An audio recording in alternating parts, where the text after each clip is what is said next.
the first day of filming, I knew I was going to win. Is it? Yeah, I knew I was going to win.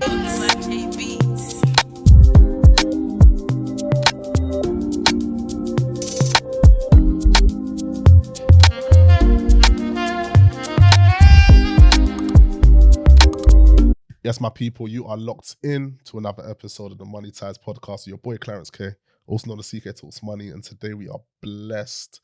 You're really blessed today, because you got freebies today as well. We're blessed to be in the presence of an entrepreneur, an amazing young lady, very modest. We'll get to that. We have Victoria here from SUNMO Snacks. Thank Victoria, you for having me. how are you? It's a pleasure. I'm good. Yeah? It's a lovely day today. How are you rating that senior pastor introduction out of 10? That was really good. It was all right. Yeah, that was like, oh, okay. Getting her Bible Giving me ready all to the props. preach the word. Come on, man. How are you today? You okay? I'm good. Yeah. Tell us a bit about It's been yourself. amazing. So yeah, I'm the CEO and founder of SUNMO. Nice. Our amazing first product, which is our plantain crisps.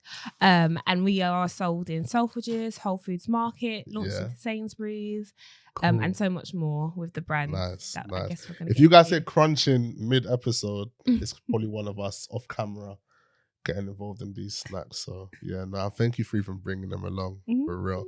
What brought along this idea? Why this? Yeah. Why this? So I mean, to be honest, the passion to be an entrepreneur was in me since I was maybe 16 years old or so. Got you. And then I really wanted to do something that was close to where I'm from. So SUNMO is actually a Yoruba word. A lot of people see it and they don't know. Yeah. I'm Nigerian, so it means to bring people together. Nice. So the whole concept is bringing people together with food. Nice. And so I thought, okay, plantain crisps is something that we eat and love. Yeah. Crisps are so popular. Yeah. Plantain crisps are even better than your regular potato crisps. So let me launch something that's healthier, mass market. Yeah. And I just saw it as such a great opportunity. The plantain crisps on the market at that time were just, I guess it wasn't going mainstream as I wanted it to. It's true. So I thought, okay, I can take this idea and make it mainstream. And did you ever think it would get to where it's got to? 'Cause I was really thinking about this yesterday. I was thinking, this is crazy. Like, this is mad. Like, it's so sick. But when you started, would you have ever thought, nah, it can't get to that level? Or what was your thought process? I'm really intrigued to know that. Do you know what? I feel as though I have this very blind confidence. So I was like, it's going to be in Selfridges, it's going to be in Whole Foods Market. And I remember, because obviously I did a lot of entrepreneurship courses before launching. And I remember looking back on a deck years later where it was our route to market, and it literally had Selfridges, Whole Foods Market, Sainsbury's. Like route to market, and I kind of created that, put it to the side, and that was literally our trajectory. So it was something that obviously I felt is ambitious, and can I do it? Like, can I pitch? Can I get investment? All of these things, it's not like I was just like, yes, it's gonna happen every single day. I was like, there were fluctuations, but I definitely knew this was the plan, and it was a feasible plan, and I could get there. No, amazing. And was it like a vision board sort of thing, or was it just kind of like you just kind of said, I'm going to do this, and you just started doing it? What was like your process? Do you know what? It was a very structured business plan. Okay. So it was very much researching. You made it? Yes. Okay. Absolutely. Cool. Nice. So researching why we should go into Selfridges first, why we should go into Whole Foods Market first, then Sainsbury's, speaking to other entrepreneurs. My background is accounting and finance, so it also involved financial forecasts. Yeah. So it was, it was very detailed, very planned out. Even before getting investment, I created investment documents for the investors that I hadn't even spoken to yet. So so your 9-to-5 job kind of supported your process of doing that. That's amazing. That's amazing. And that leap though, from being employed, salary, to then one day waking up and saying, you know what, I'm gonna go all the way with this. Like, how did that happen for you? To me, it was very scary, actually. I can imagine. I was speaking to someone the other day. I'm very social. Okay. Cool. So I enjoy being around people. Yeah, of course. So working in finance was like, I can go into the office, I can do city girl with my little suit, my little two-piece, chat to this person at this desk and, you know, be social. Yeah, of course. Go out on the weekends, be free, you know, have my evenings. And it was around the time where I was working in finance that the idea of me being an entrepreneur came about. So I met both my first investors in the private bank that I worked in. No way. Yes. So it was very much like, okay, I'm scared that I'm basically gonna be at home at this point because we didn't have an office. I was just getting investment on my own, doing this thing like day in, day out. Yeah. So it was very daunting. It was very much out of my comfort zone. Yeah. And I had to, and then obviously you have to support yourself financially, all of those things. It's a big jump, to be honest. You were your own accountant in that sense. So you probably had things sort of planned out. No? I did, but I got burnt out. Oh yeah. I did, yeah. I got burnt out. I just worked too much. I didn't give myself, as soon as I jumped into entrepreneurship, I didn't give myself weekends like you would in a 9-to-5 job. I was just like, okay, let me just go back to back, full throttle, do everything. And then I started working as well at the same time. So it wasn't planned out properly. And even though you got burnt out eventually, would you say it was worth it? Oh yeah, absolutely. I can imagine. Yeah, absolutely. I think that it depends on what you want to get out of it. Each individual is different, right? For me, everyone who has ever known me has known I've wanted to be an entrepreneur. So it was very much something fulfilling for myself. It was like a purpose that I needed to fulfill, and then I'm able to do it. So Nice. And before we do a deeper dive, so what are all the products that SUNMO, I keep saying SUNMO, I feel like I'm being so fresh by saying SUNMO, but SUNMO Snacks, what are the products that you products? We have the plantain chips.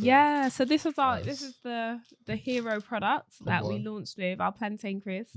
They're in 3 flavors: the naturally sweet, sea salt, and the smoked chili. The smoked chili must be a prestige one, because I can't see no smoked chili here, man. Hey guys, she left us out on the smoked chili, you know. But that's sick. Tell us. Yeah, so those are our 3 flavors.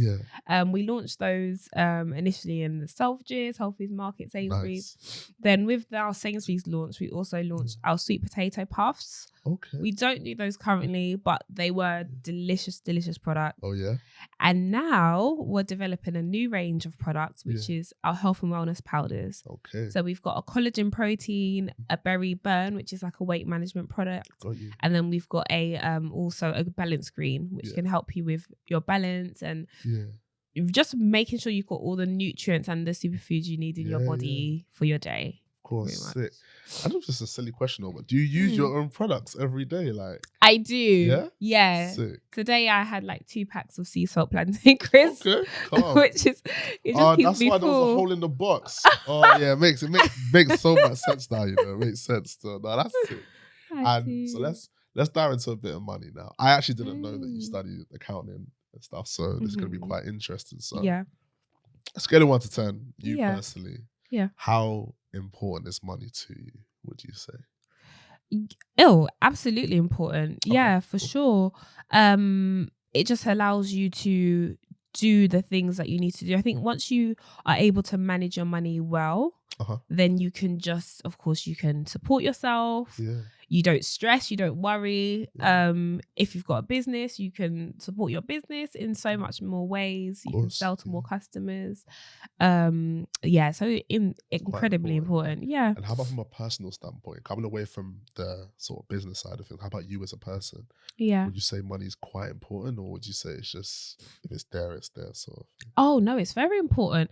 I think that there's not so much that, I just want to stack up money, but you know, having grown up in East London, being from like a single parent background, money is a big deal. Like money can buy you freedom, money can buy food, buy you plantain chips. It can give you shelter. So yeah, absolutely important. And I think one of my biggest drives for, you know, building a business that is profitable, that makes millions, if not, I really want it to be a unicorn business, is you create a wealth for your generations to come, right, and be able to pass around that generational wealth, which is so important to support with growth, with education, with all of these things. And SUNMO's actually got an initiative called Snacks That Give Back. And outside of having a passion for business, I've got a passion for particularly children, because I understand how hard it can be just building that background. Maybe if you're from a single parent background, or you're from an orphan background, and I just feel like children need that step up. So we're definitely looking to help children who need that help. That is amazing. And in terms of you growing up, in terms of let's just say the principles around money that you have as a young lady, where do you think they stem from? Definitely my mum. Definitely my mum. I think I've always kind of been knowledgeable that mum's a maths teacher as well. So yeah, she was probably speaking numbers. She was probably like saying numbers to me in my sleep or something, bedtime stories or equations. So but I do remember some early memories of like us going out to maybe Fort Park or something, and my brother's like, oh, I want this, this, and this, and I'm like, no, wait, hold on, mum, you've got this, have you got this? Like, let's bring out the budget. Bring out the spreadsheet. Like, listen, big man, can't have that one, you know. Exactly. So I've always kind of been very cautious, making sure that there's enough money to do the things that you need to do. No, amazing. And is there anything that in your adult life now, you know, that you kind of sometimes sit and think, I wish I knew that sooner? I comes to mind with money. Do you know what? There was a big aha moment when it came to our first investment raise. Because you always hear this stuff about bootstrapping and you make your first 1,000 and then you reinvest it and then you make 2,000. And I spoke to an entrepreneur who essentially did the trajectory that we wanted to go down with our stores, and he was think 5 steps ahead. You're going to have to raise, you're going to have to raise investment. There's no two ways about it. And if I had known that sooner, that would have been great. I probably would have started speaking about investment conversations a lot earlier. Other than that, I think if I knew that earlier, that would have been fantastic. So that's more so about using other people's money rather than thinking you can do it all yourself. Yeah. Cool. And what kind of gave you that exposure? How did you finally learn that, you know, I don't just have to use my money all the time? There are options that I have where I can use other people's money. When was that sort of introduction for you? I think that the first time I actually acted on it was when I had that it was literally a coffee date with another entrepreneur. Nice. And he kind of mapped it out for me. Yeah. But I should have known better, because I read Rich Dad Poor Dad. It spoke about using other people's money and all of that. And I was like, oh, that sounds great. It applies somewhere in life, but not to this specific conversation. Not for me. Not right now, not in this food business. So I've known about it for a number of years, but genuinely it's true. And I think one that I know about now, and I think we definitely need to take heed of, is using credit. Right.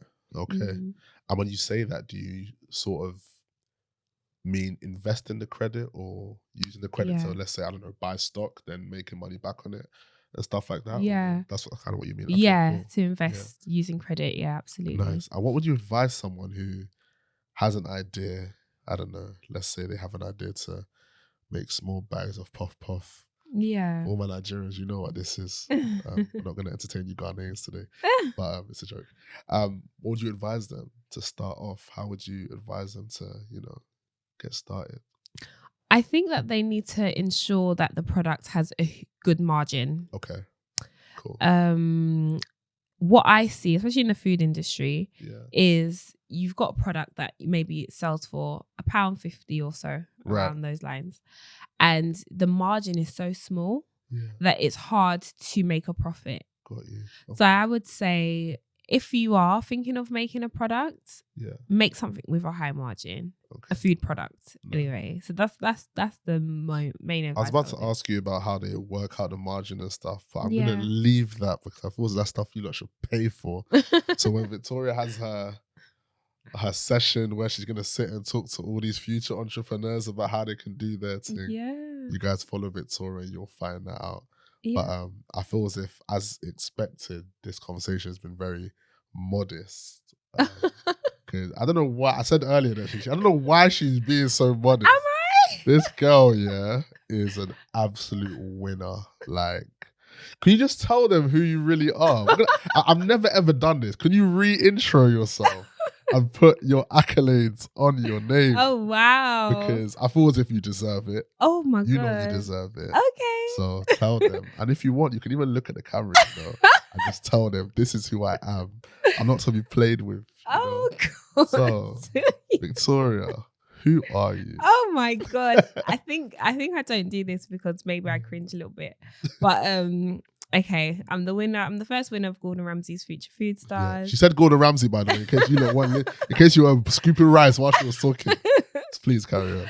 First winner of Gordon Ramsay's Future Food Stars, which means he's invested £150,000 in my business, our business. I'm also featured in Forbes magazine. Nice. Founder, CEO of SUNMO. Nice. What do you want me to I know say? there's more. I don't know. You see how she keeps putting a block on the... Nah, we'll let her rest. We'll let her rest. Amazing. Like, you say it with so much like, I just won this show with Gordon Ramsay. Like, if you called him now, like, would he answer? Yes. Is it? Yeah. Is it like that? He's our investor. We work together. He better answer. Yeah. So sick. And tell me about that journey. So let's just talk firstly about the process going on that show. Yeah. Like, even prior to winning, how did it feel? Like, what was it like? Oh, okay. This may not be so modest, but the first day of filming, I knew I was gonna win. Is it? Yeah, I knew I was gonna win. See, we gave her some water. Now she's talking the real talks. Come on, man. Yeah, I did. Why though? I think it's important to understand your background and to kind of gauge yourself against your competition. Cool. To be honest. Okay. Because I went to business school, we've been pitching and doing university challenges and business challenges. And I will say business school students are very on the ball, like on the mark. Yeah. So I remember doing a university business challenge at UBS. Okay. And my team members were just like, okay, pitch. Within 5 minutes, we've come up with a pitch. Yeah. We have to go on stage. We have to, create just this product. Just like that, on the ball, quick. Yeah. And so I went into the competition and I was like talking to everyone and like gauging up, okay, what have you achieved so far? Like what you like? And I was like, okay, everyone's a bit So I was just like, okay, let me just do my thing. And I believe I'm going to win this. Yeah. Oh, that is amazing. So the whole process, when everyone was grafting, you were just like, look at these smart children. No, I wasn't like that. No. Everyone else is jogging. Victoria just there like, no, not like that. Yo, this is long. Is it home time? No. Like, cameraman, are we wrapping up? Like, what? No, not like that. But it was more so, I definitely did I put in the work for sure. It was hard. It was very hard. Like I was fainting every other scene. But it was intensive, very intensive, But I knew more so I knew exactly what I need to do. Got you. And make sure that I just do it. Got you. Yeah. And how would you describe Gordon Ramsay in one word? One word? Or 2 words, let's say. When I think about him, I just think Hell's Kitchen. Yeah. I've seen this brother throw all sorts across the thing. Yeah. Like, so how would you describe him? I would say passionate leader. Okay. Yeah, I think it's more passion, which is very admirable. And aggression. Absolutely. On TV, it just comes across one way. Yeah. It's passion. It's complete passion. Like really wanting everyone to do well. He pays very close attention to detail. Okay. Yeah, it's ridiculous. It's like, because I think the thing is, he's put so much into food. He's studied it. He's read about it. So when you're doing anything, he's watching, and it's not really, okay, I'm doing it for the cameras, but he's like, we need to serve people properly. Like he's like, we have to do this job properly, every single part. 100%. I guess when you're at that level, the consistency and the quality is more important. Yeah. It's no longer just about what you can do. It becomes more about how consistently you can keep doing what you do. Yeah. You know what I mean? So I can imagine. Yeah, carry on. Yeah, and the quality of what you're serving. So like he puts the guests first all the time. So he's like, are you really going to give them that? Like, look at the side of the plate. Like there's a little dot on the side of the plate.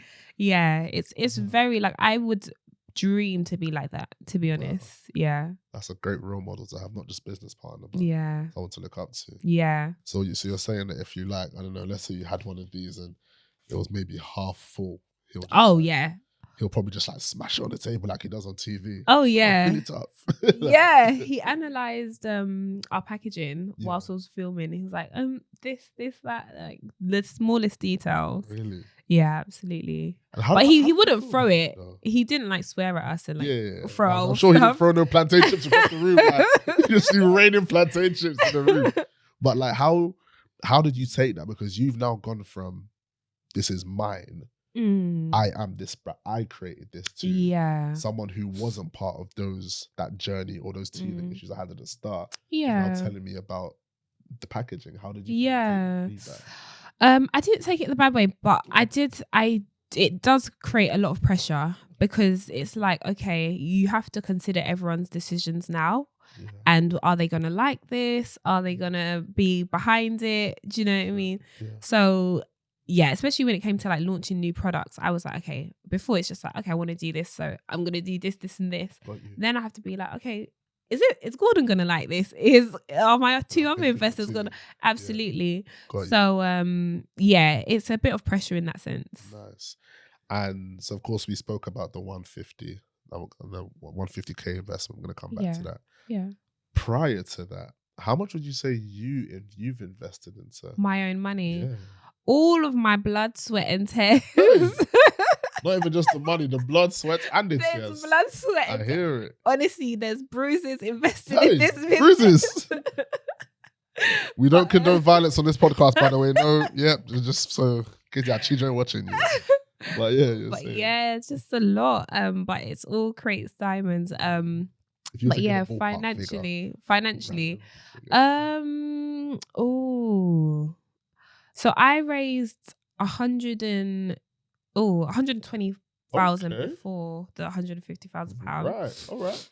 And personal investment, I think more so financially, maybe I invested about £15,000. Okay. But I haven't put a number, like I haven't been calculated. I haven't. Nothing like that. It's been in stages, and then when the business has needed maybe a pick me up here and there, I'll put my money in. Nice. But I think more so, there's so much of a sacrificial investment because I have foregone a salary for a long time, and I have just my time, all my time in there. So I think that's worth millions. And when you say the 120, is that from one source, or is that like a collective of pots that you've obtained that money from? How did you obtain that money? 120. So we raised from like I mentioned, I was working in the private bank, and there were two people in particular who were like my mentors at the time,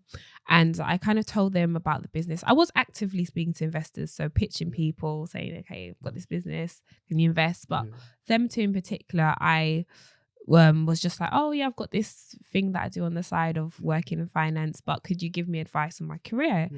And they was like, both of them were like, not at the same time, but in different conversations, were just like, well, I'm going to invest in you.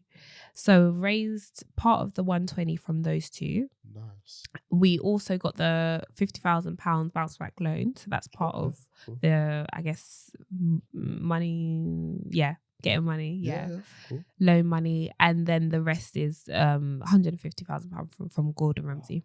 Amazing. You see, some people actually took out this bounce back loan and used it. I'm like, oh, you boys don't do stuff. You know, when I'm pointing, you know who I'm talking to anyway. No, that's amazing. And in terms of how you thought about how you were going to distribute this money, so let's say you've won the show now. I thought when you've won the show, I assume your first thought isn't, I've got all this money. You're probably just overwhelmed a little bit. Yeah. But when it did come to, the sort of spending of the money and allocating funds to here, there, or anywhere, how did you take on that process? Yeah, so definitely planning. You know, you can become overwhelmed, but I think the best way to take away your worry is just to plan every detail, plan it out, put it down. Okay, this is going to go here and here. Yeah. What we're going to do with the money. You know, there was a difference of opinion. So some of my investors want us to raise again. Yeah. Others, because I've got 3 investors now. Got you. Others want us to kind of use this money, make a huge profit from it, and then sell or raise pretty much. Okay. So there's just factoring in different aspects, but I've decided to, we're going to use the money, build and grow a profit, and possibly raise, but more so looking to sell the business. Right, cool, amazing. And let's say I'm you 10 years ago. Yeah, I've just got a, let's say, 50 grand investment. Yeah, I don't know where to start. Yeah, what are let's say the first 2 tips that you would give me? Me 10 years ago, learn, because I think it's a big learning curve when it comes to, because if I was learn and do, I would say, because you can't just sit down and be like, oh, okay, this is a great idea, all of the practical steps I've taken, like launching products, engaging what they do, helps you to understand the industry. But it depends. I'm more of an active learner. So maybe that's what worked for me. Yeah. But definitely just go for it. If you've got the money 10 years ago, I think it's just that knowledge gap that you would really need. Got you. And in terms of people who are looking for funding, let's say they're not fortunate enough to be around people who are in private banks or have access to investors. Yeah. How could they go about finding investment? What options do they have? Yeah, there's so many avenues. So I would say if I didn't meet my investors in a private bank, I would have went through maybe my university. I would have went through my university. Other than that, because the Gordon Ramsay investment was through my university, kind of. They sent me the link to apply. So other than that, I would go to networking events. I would go to investment events and build a rapport. Yeah, definitely build a rapport with high net worth individuals. But of course, it's when you're working in a private bank, it's like you come across these people every single day. It's normal. Yeah. So if you can make sure you do come across these people every single day, if that means you're attending a number of events a week, then you're kind of making those odds. So that networking piece can't just be like ad hoc. It has to be part of your normal, not like routine. Honestly, I would say raising is like a full-time job. Can imagine. Yeah. Can imagine, because you in that sense you don't have a salary, so you are working to receive the money on the back end. So it makes perfect sense. And in terms of your experience as an entrepreneur, do you miss having a regular salary? Or there are times where I do, absolutely, because you feel you don't want to take investment from your business. You kind of want that to grow your business. So you kind of want that salary on the side. Nice. Definitely, I would say. Got you. And let's come in a bit back to the show as well now. What has that name, that Gordon Ramsay name, being attached to your brand, done for your brand as a whole? Yeah. Would you say you've seen the shift? Yes, absolutely, yeah. Okay, cool. It's so interesting that a name holds so much weight. 100%. But it really is one of those things where people just start to kind of sit up more and be like, oh, okay. And it's great because it's something that can carry us for years to come as well.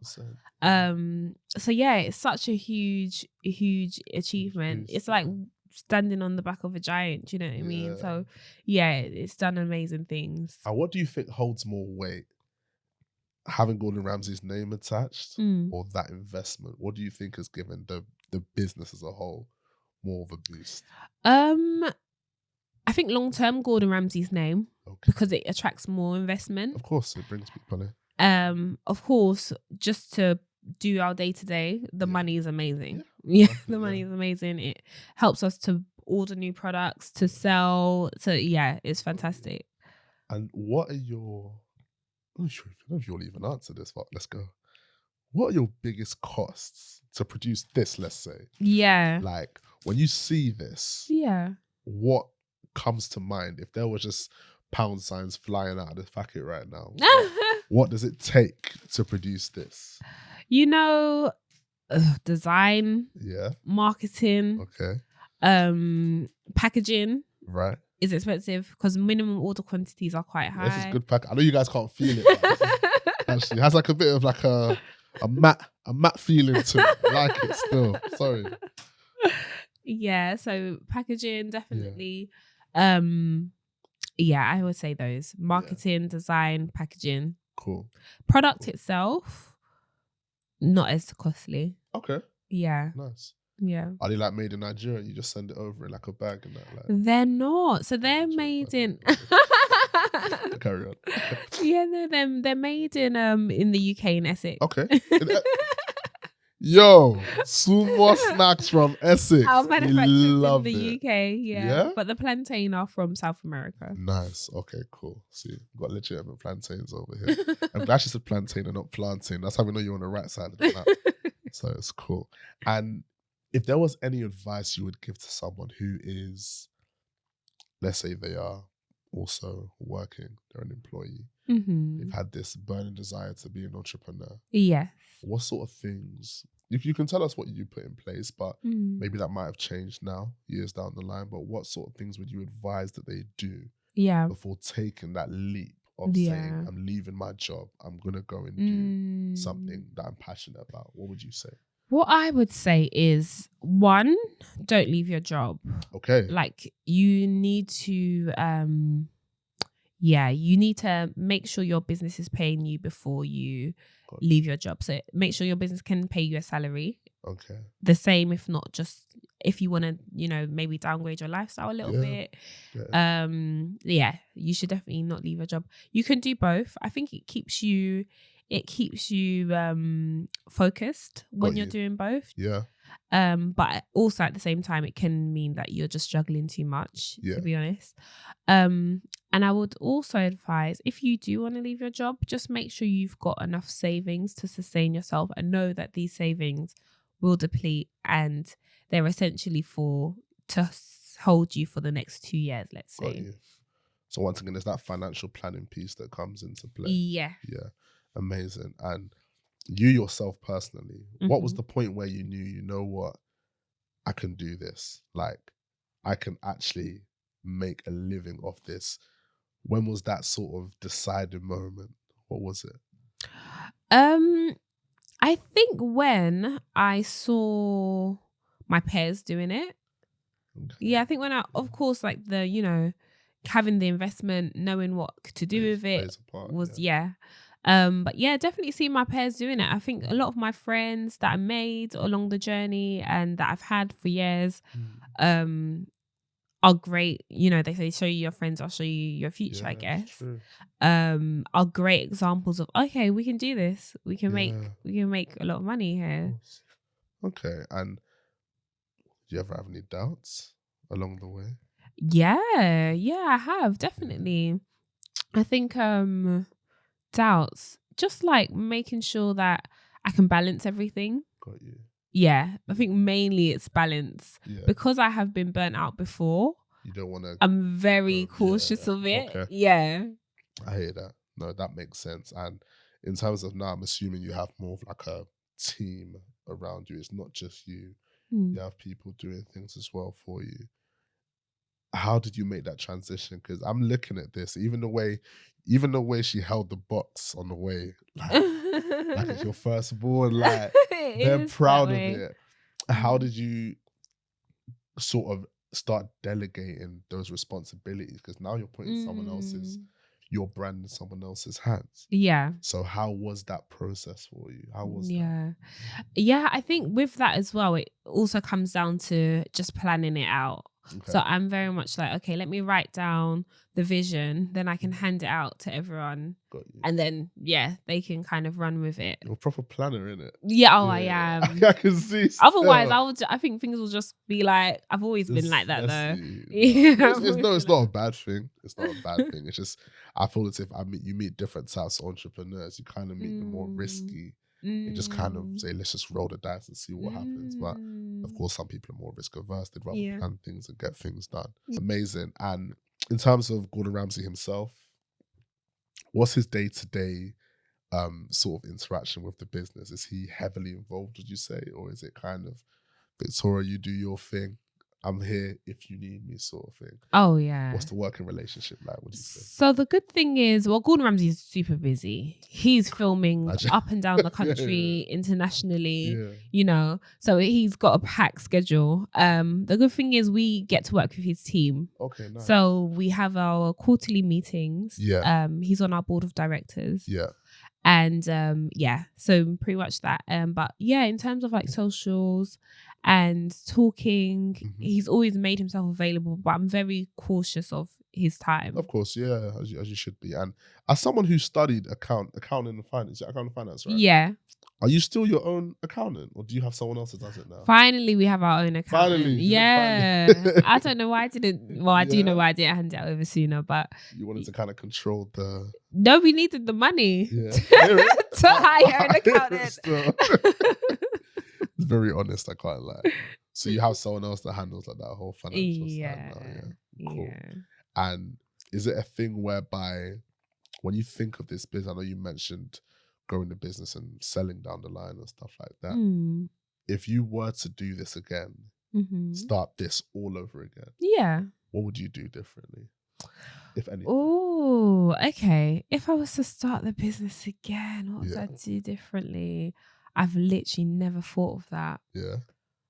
Because I've never thought of it, because I feel as though it has gone the path it has for a reason, let's say. Fair enough. Yeah. I'm not sure, because I feel as though we definitely built a name for ourselves based on our introductory products. Got you. And I've enjoyed the journey. Maybe differently, I would probably keep my job in finance for longer. Okay. Yeah, I think that's why I advise that people don't, because just I think I think that would have really helped. So I could have invested more in the business as well.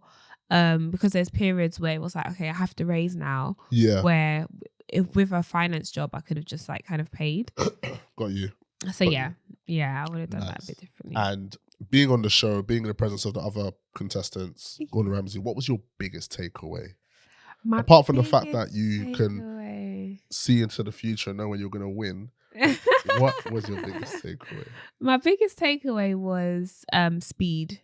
Okay. That's another thing about Gordon Ramsay. He is fast. He's just like, get it done, get it done, get it done, get it done. Got you. And it was very much like, sometimes I can be like, no, every pays like close attention to detail. Yeah, but it's like a lot of the time it's like done is better than lingering. Yeah, just get it done. Just do it.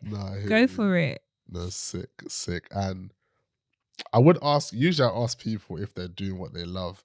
I don't think there's a need to ask you, I'll be completely honest, but I will still ask you this other question. So just think of, because you were the accountant, whatever you guys made last year, don't say it out loud.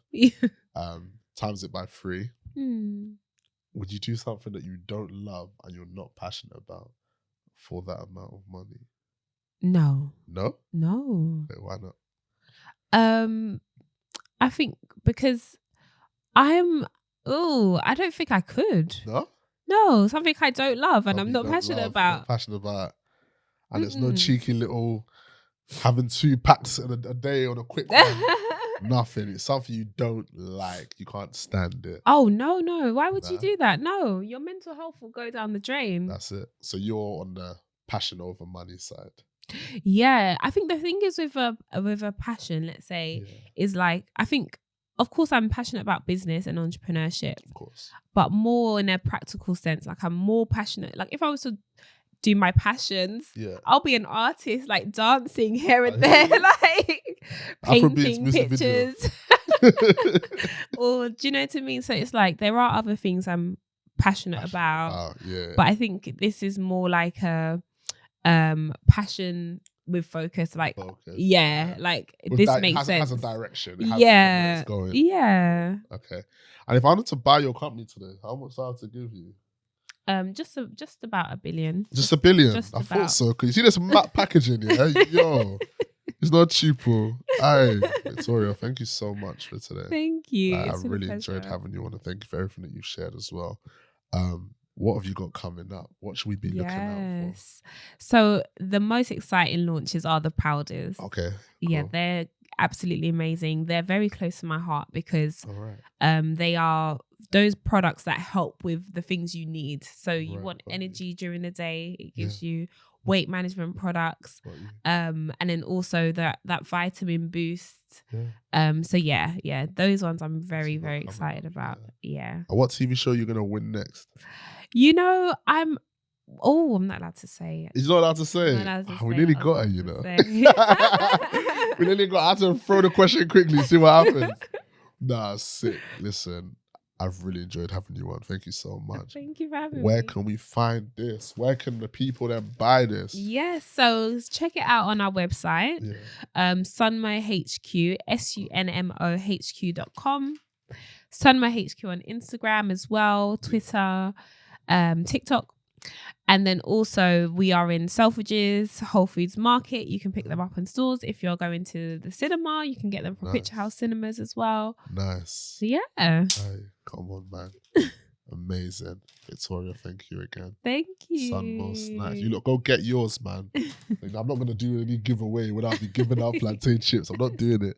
But my people, thank you so much. You've been locked in again to another episode of the Money Ties podcast for your boy Clarence K. And the amazing Victoria here from SUNMO Snacks. All the links will be at the bottom. Stay tuned for the next one. Peace.